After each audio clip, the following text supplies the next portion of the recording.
Kisah Petani Mangga Kaya Raya yang Rendah Hati episode ke-11.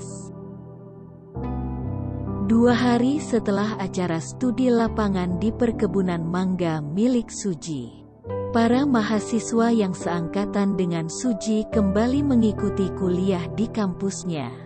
Para mahasiswa kini semakin semangat untuk belajar setelah mengetahui secara langsung potensi bidang pertanian di masa yang akan datang, serta bisa menjadi orang kaya dari bidang perkebunan, seperti yang saat ini dialami salah satu pemilik kebun yang sosoknya masih misterius itu.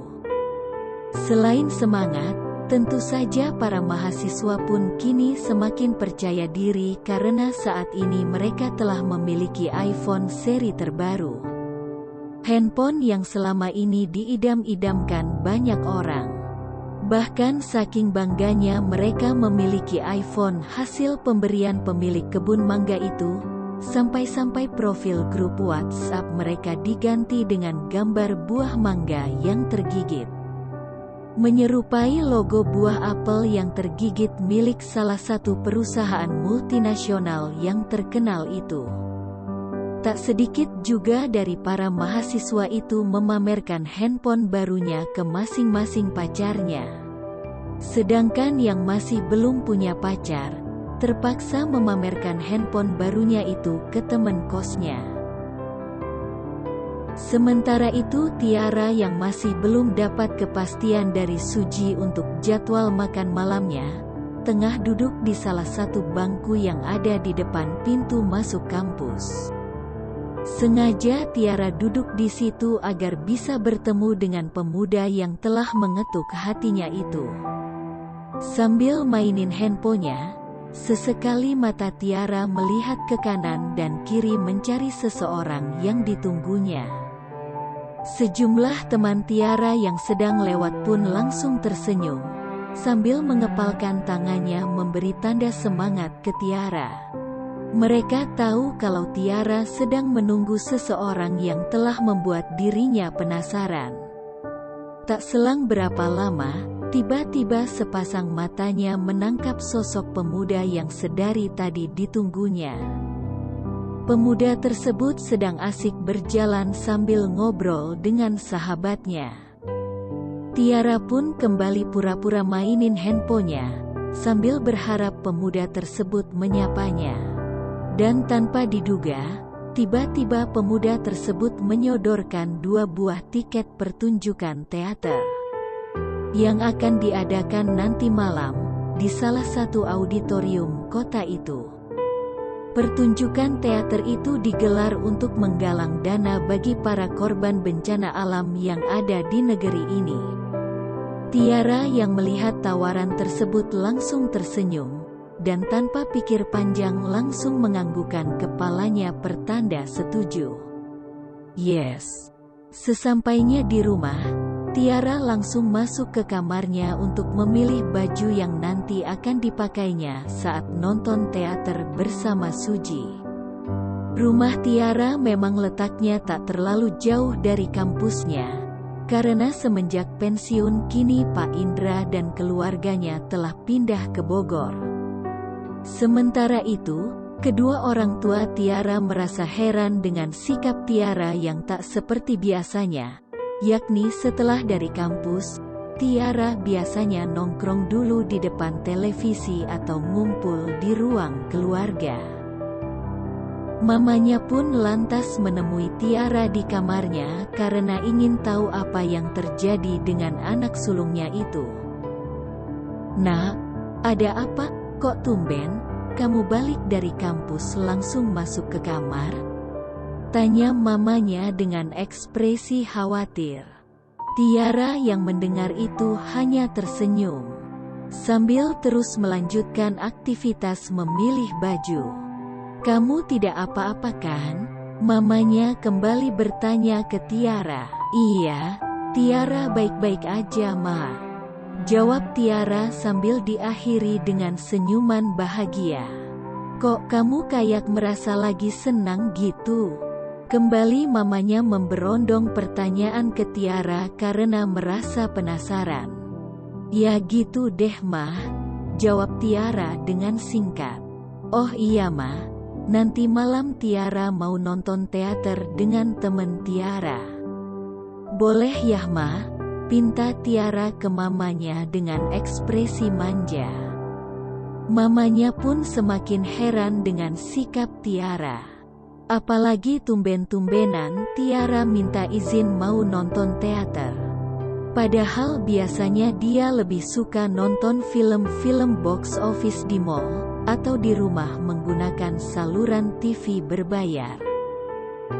Bahkan kalau nonton filmnya di rumah, sering berebut remote TV dengan mamanya, yang suka nonton sinetron Ku Menangis.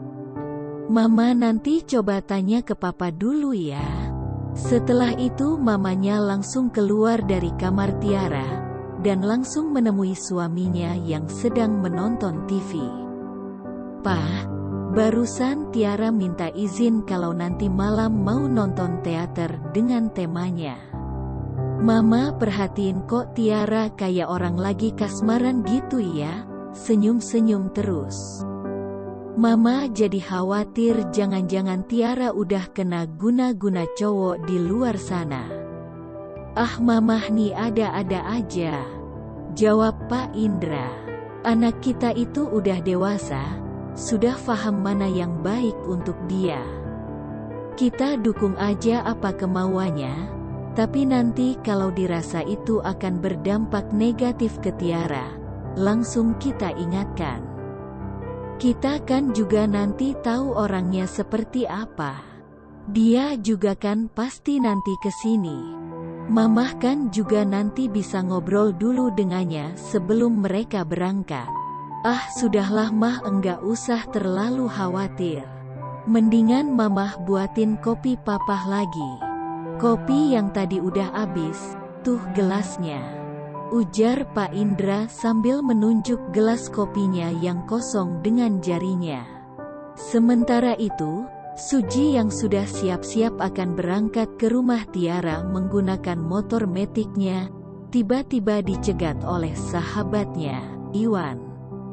"Suji, aku bisa minta tolong diantar ke terminal?" ucap Iwan dengan wajah yang panik. "Aduh, ada apa nih Wan?" tanya Suji sambil meminta Iwan tetap tenang.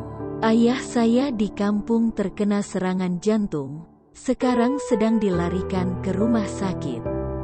"Oh gitu, oke Iwan, sekarang langsung aku antar kamu ke terminal," ucap Suji setelah mendengar cerita dari Iwan mengenai kejadian yang baru saja menimpa ayahnya. Suji pun lantas langsung mengantar Iwan ke terminal untuk mencari bis yang menuju ke kampungnya. Jarak tempat kos mereka dengan terminal cukup jauh. Kalau ditempuh dengan menggunakan sepeda motor kurang lebih memakan waktu 30 menit. Dan sebelum sampai di terminal, tiba-tiba Iwan meminta Suji untuk membelokkan motornya ke sebuah mesin ATM yang ada di pinggir jalan.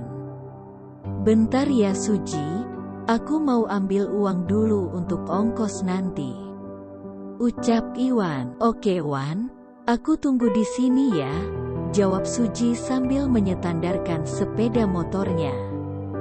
Tak berapa lama Iwan pun kembali namun dengan muka yang pucat. "Sorry Suji, apa aku boleh meminjam uangmu?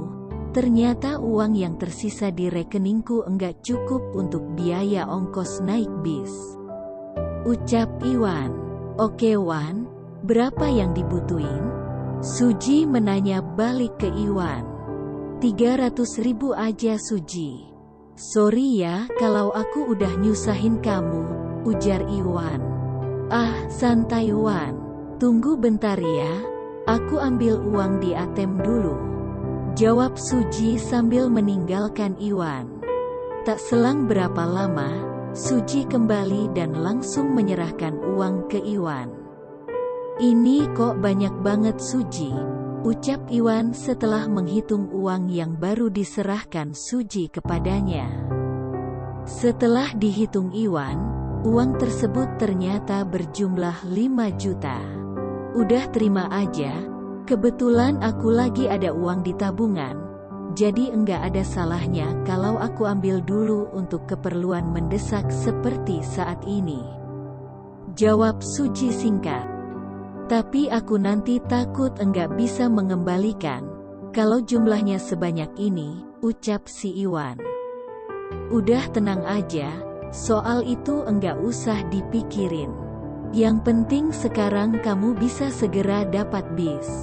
Ayo kita berangkat, ucap Suji sambil menyalakan sepeda motornya. Mereka berdua pun akhirnya kembali melanjutkan perjalanannya menuju ke terminal. Sementara itu, Tiara yang sudah berdandan cantik tampak gelisah menanti kedatangan Suji di rumahnya.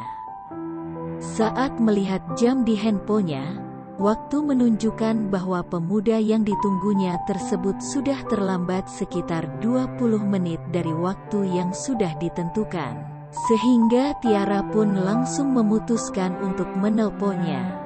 Tiara lantas mencari nomor kontak WhatsApp Suji di handphonenya. Nomor kontak itu oleh Tiara diberi keterangan yakni, cowok paling berani.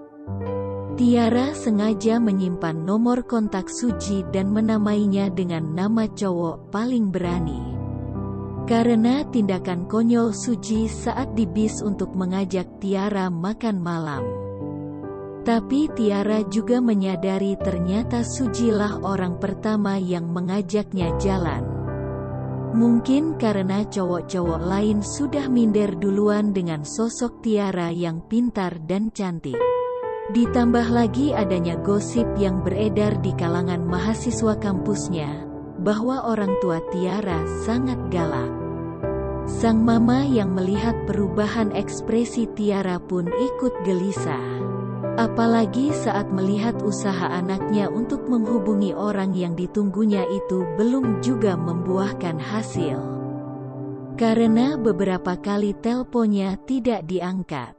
Tiara dan mamanya rupanya tidak mengetahui bahwa saat ini Suji sedang dilarikan ke rumah sakit. Suji ternyata mengalami kecelakaan karena motor yang dikendarainya tertabrak sebuah mobil box usai mengantar Iwan ke terminal. Bagaimana kondisi Suji usai peristiwa kecelakaan itu? Simak cerita selanjutnya di Kisah Petani Mangga Kaya Raya yang Rendah Hati episode ke-12.